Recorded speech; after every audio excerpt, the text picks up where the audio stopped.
atangirana umwana witwa Eri igi ariko bitwa n'uwitwaga Jacobo. Arangije atangira kumubwira ati kanyamagi we irye bya mu gitondo. Hanyuma abanyeshuri bose biganaga bari bari kumukamera. Arangije aravuga ati ndabona ugiye kurira. Ayiwe humura, ubundi se ugiye guhamagara mama na papa we kugira ngo baze hano? Abari aho bose bari bari kumuseka na Jacob ari kumuseka. Yari yarakaye ariko Jacob yahise amubwira ati wakana we se ubundi wantwara iki? Nta mbaraga ugira, nta kintu ushoboye. Abanyeshuri bose bari bishimiye kubona uwo munyeshuri mushyashya ari gusererezwa ari no kunyuzurwa mu kigo. Nta n'umwe wigeze umufasha cyangwa agagira ikintu amufasha cyo kumutabara. Yarababaye cyane Eri, ariko abandi banyeshuri bakomeza kugenda baririmba ngo ni kanyamagi kanyamagi kanyamagi. Hanyuma na Jacob nawe yaraje akomeza guhamagara ngo kanyamagi. Hanyuma uwo bitaga kanyamagi yahise agenda ari kwiruka arabahunga arigendera, ababaye cyane kubera igisobo yari atewe na Jacob, ariko n'ubundi nta mbaraga yari afite. Umunsi wakurikiyeho rero batwereka uwo mwana witwaga Jacob ari mu rugo iwabo yitegereza icyuma, ari nakagenda yibuka amagambo abo bantu bose bari bamubwiye bamuserereza bamubwira ko ntacyo amaze. Yahise akuramo icyuma arangije aragifata, amaze kugifata aracyitegereza, ariko amagambo yari yarayabwiwe ntabwo yari yamuvuye mu mutwe. Yari byamubabaje cyane, yaratangiye gutekereza nabi. Yari yiteguye ko ari bugikoreshe ari nako acunga ko nta wundi muntu uhari. Yahise afata serviette arangije ashyiramo cya cyuma agishyira mu gikapu kugira ngo aze kucyifashisha. Nubwo byari bimeze gutya ariko igihe yari agiye gusohoka ngo agende, uwamureraga ni ukuvuga mukase yahise avayo ahita amubwira ati ni gute wagenda tutari ibya mu gitondo? Bari basanzwe bamenyereye kubisangira. Yahise amubwira ati ntago ndi burya. Yaramubwiye ati umva niko bigomba kugenda hano, ntago wagenda dufashe ibya mu gitondo. Arangije kubimubwira yagiye kubitunganya, umwana yicara byo kumwubaha, ariko icyo gikapu cyari cyafungutse. Arangije atangira kumubwira ati ejo wagize umunsi mubi ndi kubibona n'uburyo uri kwitwara. Hanyuma amaze kumubwira ko yagize umunsi mubi yahise atangira kumutegurira ibya mu gitondo, ariko umwana yari yarakaye cyane. Papa we yitegereje, ni ukuvuga mukasi icyuma cyari kiri hari yabona nta gihari, ahita atekereza ko byanga byakunda icyuma gishobora kuba cyajyanywe n'uyu musore. Hanyuma uwo musore yahise amubwira ati papa ntago bikiri ngombwa ko ntegereza ngo utegure ibya mu gitondo, ndazinduka uyu munsi ndagiye. Yahise amubwira ati niba rero utari bubirye ntago ari njye uri bugume hano, reka ngo utware mu modoka ugezeyo. Yahise amubwira ati nditwara, ndi kugusaba kujyana nawe ahubwo ni itegeko, turajyana byanga byakunda. Yari yarangije kubona ko umwana afite uburakari, bityo yari akeneye kumenya ikibazo afite. Yari yanabonye icyuma cyabuze, atangira gushidikanya ko umwana ashobora kuba yari yagitwaye. Hanyuma bakigera ku ishuri aramubwira ati amarembo arafunguye ubu wajya ku ishuri. Gusa umwana kubera umujinya yari afite n'uburakari yahise asohoka, ariko asohoka mu modoka yibagiwe igikapu. Icyo gikapu yari yibagiwe niyo rwari urufunguzo rwo gutuma papa wamenya aho icyuma cyari cyagiye, ariko n'ubundi yari yabonye ko ikoti rye ridasa neza, kandi ukuntu umwana yari ari kwitwara muri iyo minsi ntabwo byari bisanzwe. Nubwo atari papa w'umubyara ariko yarahangayikishijwe nawe. Hanyuma yitegereje igikapu, amaze kwitegereza igikapu araza. Wa mwana yinjiye mu ishuri asanga amafido abanyeshuri bamufashe bari kugenda bayasubiramo baseka cyane bavuga ati kanyamagi rwose aradusekeje. Mwici yafunguye cya gikapu, n'ubundi yarazi ko yasizemo icyuma. Arangije arebye neza abona kaga serviette asanga nta cyuma cyari kirimo. Hanyuma yahise ahubwo abonamo agapapuro papa we yari yamwandikiye amubwira ati ntago ukeneye intwaro ku myaka yawe, uracyari mutoya. Ibyo byaramurakaje cyane bimutera n'umujinya, ariko ibyo ntago byabujije wa musore witwa Jacob kugaruka kongera kumuserereza. Yaraje aramubwira ati wananze kunsaba imbabazi no kumfukamira. Umwana byaramurakaje cyane, arangije ahita avuga ati nari mbizi ko uzafata isomo ariko ndabona nta somo ufishe. Yahise ataha mu rugo, yahise afata cya gipapuro ahita avuga ati nta burenganzira ufite. Umwana papa aramubwira ati uburenganzira bw'iki? Undi ahita avuga ati utekereza kuri iki kuko utari na papa wambyaye. Ahita amubwira ati umwana nkawe ni gute atwara ibyuma? Hanyuma yahise afata akamamiyo, amaze gufata akamamiyo agashyira hasi. Aramubwira ati ngaho nyereka uko wari gutera abantu ibyuma, nyereka izo mbaraga wumva ko ufite, hanyuma nanjye mbone kukwemerera ko ufite uburenganzira bwo kujya kwirwanisha. Yahise amubwira ati ubwo rero ibyo n'utabishobora ndahita amenya ko nta kigenda cyawe. Hanyuma umwana yatangiye kubitekerezaho kubera ko papa yari amwise kanyamagi, byaramurakaje cyane. Ahita ahindukira afata ka kamamiyo ngo akamutere, ariko papa we yari amurenze, yari azi ibintu byo kurwana cyane. Ahita amufata aramubwira ati uburakari ufite buzagukoraho, ujye ugerageza gutegeka uburakari bwawe. Umwana ibyo byaramubabaje cyane, ariko nanone wa mupapa yapingaga cyane, asanga yari umugabo uzi kurwana kandi uzi ibintu byinshi. Yahise amubwira ati basi nakora iki kugira ngo unyigishe nanjye menye kurwana? Yahise amubwira ati niba ushaka kumenya kurwana ndaguhereza kondisiyo imwe. Amaze kumubwira kondisiyo yari kumuhereza, yaramubwiye ati uzayemererwa kurwana ari uko maze kugutoza, umaze kumenya kurwana kandi akaba ari njye uguha uburenganzira ibyo nakwigishije ukajya kubikoresha.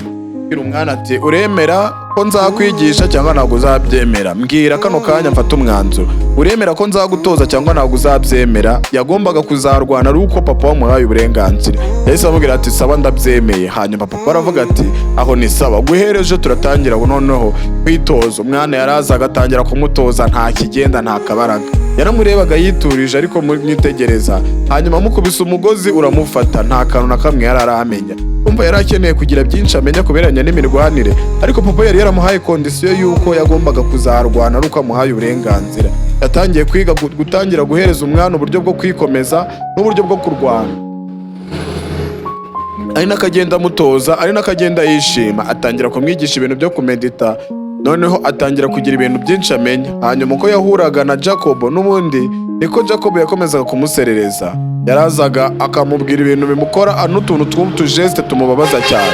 Ibyo byaramuryaga cyane, ariko n'ubundi papa yari yaramubwiye ati ntuzigere urwana ntaraguha uburenganzira bwo kurwana. Yakomeje kugenda amutoza, agenda amutoza, ari n'akagenda amukomeza. Umwana nawe atangira noneho bya bindi byabaga bikomeye, umwana atangira kubimenya, atangira kumenya guswata, atangira kugira icyerekezo cyiza, kwa kundi yari umwana mwiza wafataga amasomo.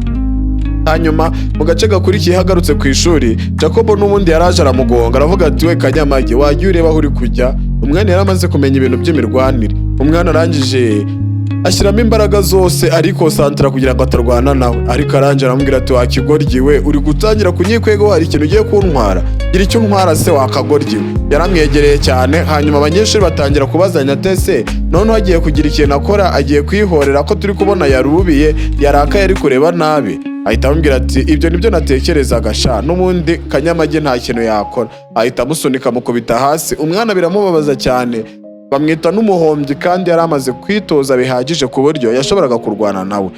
Jacob yarakomeje, umwana dore nguwo hasi, biramurya biramubabaza, azi kurwana amaze kubimenya, ariko papa yaramubujije. Yatashye yarakaye nimugoroba, aje gutonganya papa we. Yahise aza aramubwira ati warambwiye ngo uzambwira ko niteguye kurwana kubera ko utampereza uburenganzira, ubu nditeguye noneho najya kwihorera. Ahita amubwira ati narakubwiye ngo tegereza, ni njyewe uzakubwira igihe cyiza cyo kurwana. Ahita amubwira ati ansunika imbere y'abandi bantu bose baranseka, byambabaje cyane. Niko yabwiraga papa we, ibi bintu mukubise n'akantu kamwe byaca agasuzuguro. Noneho ahita amubwira ati se none ko wizi kurwana kubera ko utigeze urwana nawe? Ese amubwira ati impamvu ntabikoze ni ukubera ko wabimbujije. Papa ahita amubwira ati ukeneye kwikontorora, ukeneye kwiga kumenya kwikontorora. Undi ahita uvuga ati se riri kontorora uzanyemerera kurwana? Batekereza ko nta mbaraga ngira, baranseka buri munsi, none nzakomeza mbeho muri ubu buzima? Ahita avuga ati bareke baguseke ntacyo bigutwaye. Yararaka ahita avuga ati ntago mba naremeye ko uza ukunyigisha kubera ko mfite uburyo bwinshi nahangana nawe, ariko ntabwo umpereza uburenganzira ngo njye kurwana na kiriya kigori. Ni kubera iki ukomeza kundeka mu mimerere nk'iyi? Umugabo aramureka, yari mukase, yari yarashakanye na mama we. Aramubwira ati ese ninitegura noneho uzanyemerera kurwana? Yahise amubwira ati oya ntabwo uritegura. Undi ahita avuga ati nariteguye, niba ugira ngo ndabeshya ngo ino turwane tekiniki zose wanyeretse urebe ko ntabifashe. Hanyuma yahagurukije papa we kugira ngo bahangane, amwereke ko yiteguye kuba yarwana, ko ubumenyi bwose yamuhaye amaze kubumenya. Ubwo yari agiye guhangana n'uwamutoje akaba yari mukase kugira ngo amuhe uburenganzira bwo kuzajya nawe ku ishuri yihorera. Baratangiye atangira kurwana na papa we, ariko bagenda usubiramo udutekinike, bagenda barwana amwereka ibintu amaze kumenya, ariko byarangiye n'ubundi abashije kumuca urwaho. Amaze kumuca urwaho bagiye kuri raundi ya kabiri kugira ngo barwane, umwana rwose yari amaze kumenya move za papa we, amaze kumenya uko yarwana, amaze kumenya ibintu byose, agenda arwana nawe kugeza igihe n'ubundi byarangiye amukubise igumi, bagenda amukinga amuboroka amuca urwaho, ahita amwereka ko ashoboye. Yahise papa amubwira ati narakubwiye ngo nditeguye kubera ko utampereza uburenganzira bwo kujya gukubita kiriya kigori. Undi ahita avuga ati ufite imbaraga ndabibona pe, urashoboye, ariko ikibazo uburakari ufite bwaguhumye amaso, ukeneye gutekereza. Undi yahise amubwira ati nari mbizi n'ubundi kutari kunyemerera ntabwo ari kunyemerera ngo nzarwane, nari mbizi rwose, ntabwo nirirwa nshidikanya kubera ko ibibaye kano kanya nkweretse ko niteguye, mbwiza ukuri ibintu byose wangiyanyemo byose byari fake. Undi ahita amubwira ati oya ntabwo byari fake. Undi aramubwira ati nari mbizi, warambeshye igihe cyose. Ahita amubwira ati ese utekereza ko ibintu byose nakwigishije byo kurwana byari amabeshyo, byari imikino, niko ubitekereza? Umwana aravuga ati ntabwo byumva yewe. Amubwira ati wowe ntabwo wakwishyira mu mwanya wanjye ngo ubyumve. Undi ahita amubwira ati ndabyemeye ndabizi. Yahise amubwira ati baranserereza buri munsi, barankubita, abanyeshuri babanseka banankamera. Hanyuma yatangiye kumubwira inkuru y'ubuzima bwe. Yarambwiye ati ngewe nari nzi kurwana ariko papa yapfuye nkiri mutoya. Ubwo rero mama yashatse undi mugabo ariko yari umusinzi. Uwo musinzi yafataga nabi mama wanjye, yaramukubitaga buri munsi, uburyo byambabazaga cyane. Nangaga uwo musinzi wari warashakanye na mama nkamwanga cyane, uburyo umunsi umwe uburakari bwantwaye maze nkakubita uwo musinzi, ariko maze kumukubita byarangiye abashije nawe kurakara cyane, birangira yishe mama wanjye wambyaye. Ubu mbaho buri gihe nishinja icyaha cyo kuba mama yarapfuye kubera ngiye kuba ntarashoboye kubasha gukontorora uburakari bwanjye. Ibyo byose byabaye vuba vuba ku buryo nashobora kubigusobanurira ngo uhite ubyumva. Hanyuma yahise ambwira ati buri kanya kose mbayeho mu buzima bwanjye banicuza kuba naritwaye gutyo muri icyo gihe. Aragerageza kumwumvisha ko uburakari butazokwiriye kumukontorora ngo butume akora ibintu atatekereje, ariko ari kugerageza kubimubwira. Hanyuma amaze kubimubwira gutyo ati se none ndeke James akomeze ansinde? Yahise amubwira ati ikibazo ufite buriya ntago ari James, ntago ari Jacob, ahubwo ikibazo ufite ni wowe. Ukeneye kwikuramo uburakari ukamenya gukemura ibibazo udakoresheje intambara, kubera ko intambara nta kindi kintu zajya kugezaho, zaguhombya ukabona ubuto bwawe bwagiritse gatoya kubera ko utigeze utekereza neza nk'umuntu mukuru. Yahise ahaguruka aramwegera aramubwira ati mwana wanjye komeza unege amatwi neza, uzagerageze gukoresha uburakari neza. Hanyuma umunsi wakurikiyeho yari ari gusoma agapapuro papa we yari yamwandikiye agashyira mu kabati ke. Amaze kugafunga yahise abona Jacob yamutegereje, ahita amubwira ati kanyamagi we ko uriteguye ko ngiye gukoresha raundi ya kabiri. Hanyuma yararakaye arahindukira aragenda. Papa we yamuhaye isomo rikomeye, yahise amufata aramuhindukiza ahita amukubita igishyi cya dance. Abanyeshuri bose bararebaga, yahoraga amubonera. Ibyo byaramurakaje cyane, arangira aramubwira ati uri ikigoryi, ndabizi ko utanyumva uzajya wumva ari uko nabanje kukudiha. Byaramubabaje cyane, azi kurwana ariko yahise atangira kumubwiza ukuri. Yaramubwiye ati uri ikigoryi, imbaraga zose ufite nizo kurwana n'abana batashobora kwirwanaho, nta bwenge ugira. Tekerezaho nawe aho kugira ngo wimuke, dore warasibiye uri mu wa 10 kandi wagakwiriye kuba uri mu wa 13.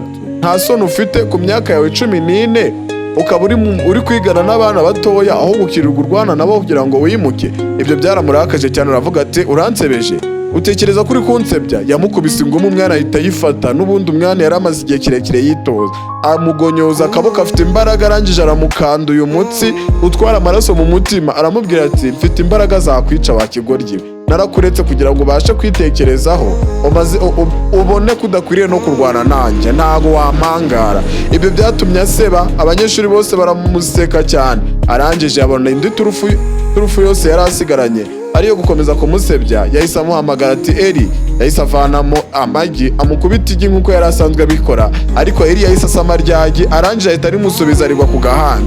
Nta kindi kintu yari afite cyo gukora, Eri yari amurushije imbaraga no kurwana. Abanyeshuri bose bararebaga, wa wundi wahoraga aserereza Eri aka kanya yarabonye isomo rikomeye cyane, kandi isomo ryiza ritabayemo guhohotera no kurwana. Hanyuma uwo batangiye guhamagara ngo ni kanyamagi ni Jacob. Batangiye guhamagara Jacob ngo niwe kanyamagi. Nizere ko ibi ari akagaruka. Filime nk'izi mugiye kuzajya muzikurikirana kuri Kai Entertainment ku bwinshi. Njye nitwa Kai Proctor, nize kuri subscribe. Filime nk'izi ni akagaruka. Peace and love.